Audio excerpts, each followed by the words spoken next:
Selamat datang dalam eksplorasi kami mengenai stratifikasi sosial, yang dimana berbagai sistem dan teori membentuk pola kompleks dalam kehidupan masyarakat. Pembagian masyarakat berdasarkan kelahiran, bagaimana sistem ini membentuk kehidupan dan peluang? Ya, baik. Sistem kasta membatasi peluang dan mobilitas sosial berdasarkan kelahiran, menciptakan ketidaksetaraan dan mempengaruhi pola hubungan sosial di masyarakat. Akhir-akhir ini beredar sebuah video mengenai kelas sosial yang terjadi di masyarakat. Mari kita nonton bersama berikut cuplikannya. Sudah seharian bekerja ya? Terlihat lelah. Iya Pak, saya kerja keras untuk memenuhi kebutuhan keluarga saya. Saya dulu juga seperti kamu bekerja keras, tapi sekarang saya bisa duduk sini dan menikmati hidup. Maaf, bolehkah saya bergabung? Tentu, duduklah. Ya, terima kasih. Kamu mahasiswa? Iya Pak, saya seorang mahasiswa dan sedang menempuh pendidikan di universitas. Bagus, kamu pasti punya masa depan yang cerah. Saya tidak seberuntung kamu, hanya bisa bermimpi untuk melanjutkan pendidikan. Pantas kamu kan bukan mahasiswa, makanya kamu punya pekerjaan seperti ini. Coba lihat dia punya masa depan yang cerah. Tapi Pak, kesempatan untuk menempuh pendidikan kan bukan hanya untuk orang-orang kaya seperti Anda saja. Semua orang berhak menempuh pendidikan. Kamu benar, saya seharusnya lebih peduli dengan masyarakat sekitar. Saya harap suatu hari nanti anak-anak saya tidak akan merasakan kesulitan seperti saya. Oke, jadi tadi kita sudah menonton bersama cuplikan video yang beredar di media sosial tersebut. Bagaimana sih Bu tanggapan Ibu terhadap video tersebut? Baik, tanggapan saya tentunya kelas sosial itu memainkan peran yang penting ya dalam menentukan hak dan peluang dalam masyarakat kita. Oke, terima kasih Bu Paula atas tanggapannya. Apakah mungkin menciptakan masyarakat tanpa kelas? Bagaimana hal ini mempengaruhi interaksi sosial? Kita tanyakan ke narasumber selanjutnya. Oke, sekarang kita sudah bersama Bapak Dwi Anca yang akan memberikan tanggapannya. Oke Pak, bagaimana tanggapan Bapak? Ya, menurut saya menciptakan masyarakat tanpa kelas adalah mungkin, namun sulit untuk dicapai. Karena konsep ini telah dibahas oleh beberapa tokoh seperti Karl Marx. Dan Karl Marx menganggap model masyarakat yang terbaik adalah masyarakat di mana tidak ada perampasan hasil kerja dari satu kelompok dengan kelompok lain. Di tengah kampus yang awalnya terikat oleh batasan sosial dan ekonomi, perubahan revolusioner mulai memperlihatkan dirinya.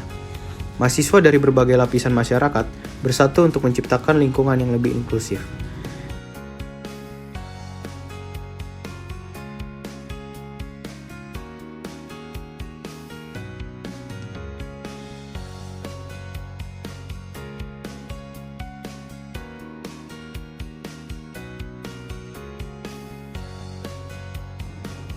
Selamat siang anak-anak.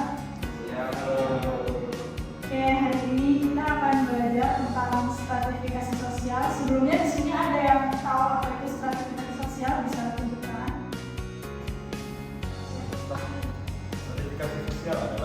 Dalam perjalanan ini, mahasiswa menunjukkan bahwa pendidikan tinggi dapat menjadikan kekuatan pendorong utama dalam mengatasi batasan sosial, membuka cakrawala baru, dan menciptakan masa depan yang lebih adil bagi semua. Umur, jenis, kelamin, dan kebudayaan. Yang kedua adalah sistem pelapisan yang terjadi karena dengan sengaja.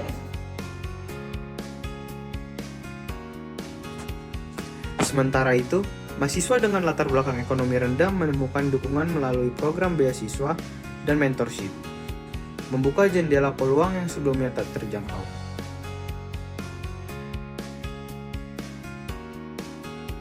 Keberagaman ini menciptakan atmosfer kreatif di kampus, mempromosikan pertukaran ide dan kolaborasi yang mendorong pertumbuhan bersama.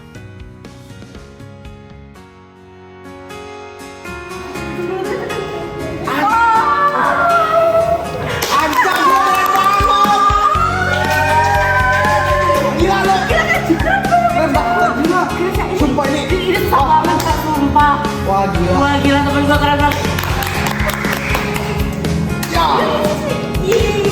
Gila.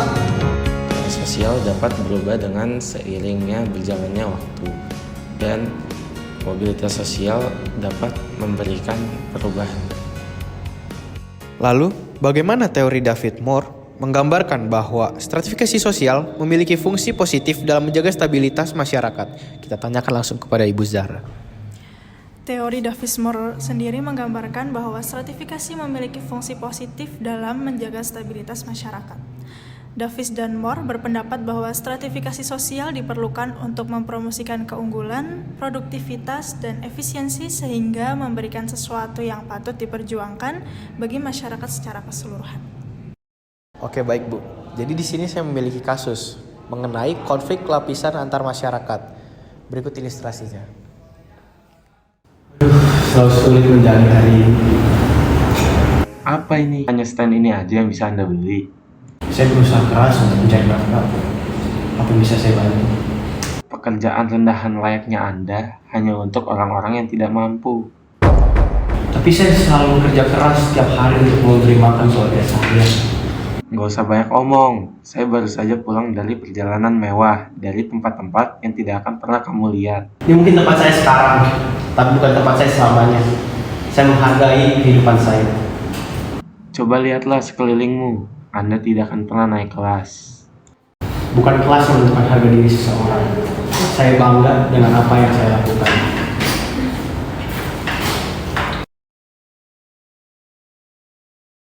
Oke, baik Bu.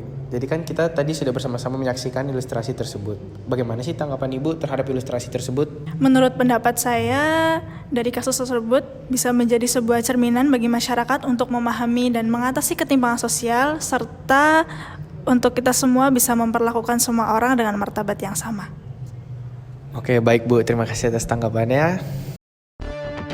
Konflik antara kelas bukan hanya gejala, tapi juga dorongan perubahan. Bagaimana kelas konflik mempengaruhi perubahan sosial? Kita lanjutkan pada narasumber selanjutnya. Oke, sekarang saya sudah bersama Bapak Rizky Adiman selaku narasumber kita selanjutnya. Bapak Rizky Adiman, bagaimana tanggapan Bapak? Tanggapan saya, konflik antar kelas dapat menjadi pemicu perubahan sosial karena menyoroti ketidaksetaraan dan ketidakadilan. Konflik tersebut dapat mendorong tuntutan perubahan struktural dan redistribusi kekuasaan, memicu transformasi dalam masyarakat untuk mencapai kesetaraan atau reformasi sosial. Oke, baik Pak. Terima kasih atas tanggapannya. Kebetulan saya mempunyai video klip yang membahas tentang ini. Oh iya? Boleh kita saksikan bersama, Pak?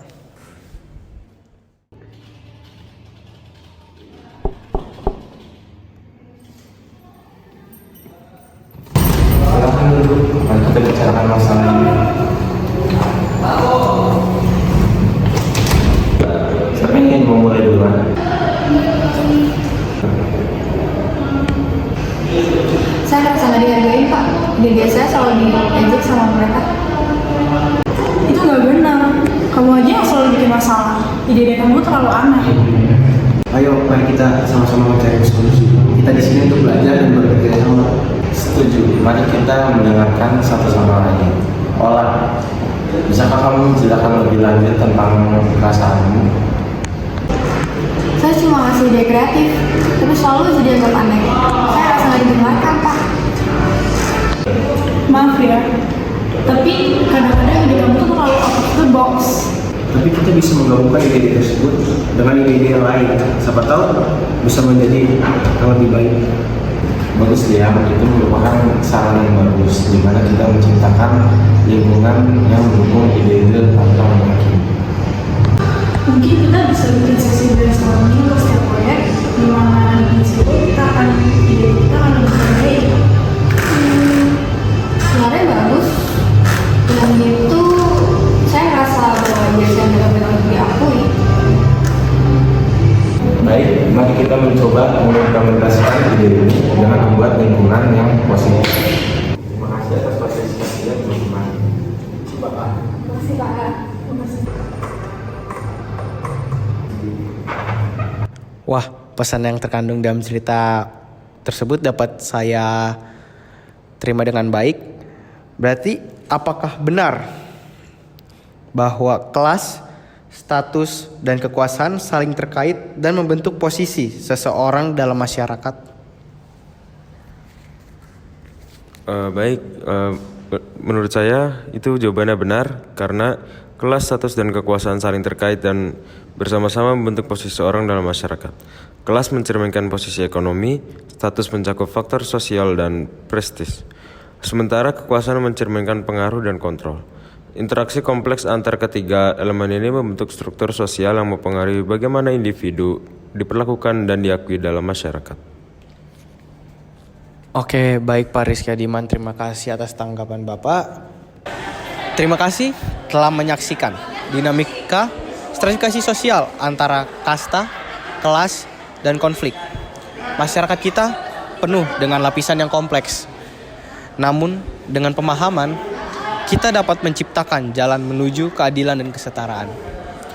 Di tengah dinamika kompleks ini, mari bersama-sama menciptakan masyarakat di mana setiap individu dihargai tanpa memandang kelas, status, atau kekuasaan. Sampai jumpa dalam perjalanan kita mencari keadilan sosial selanjutnya. Terima kasih.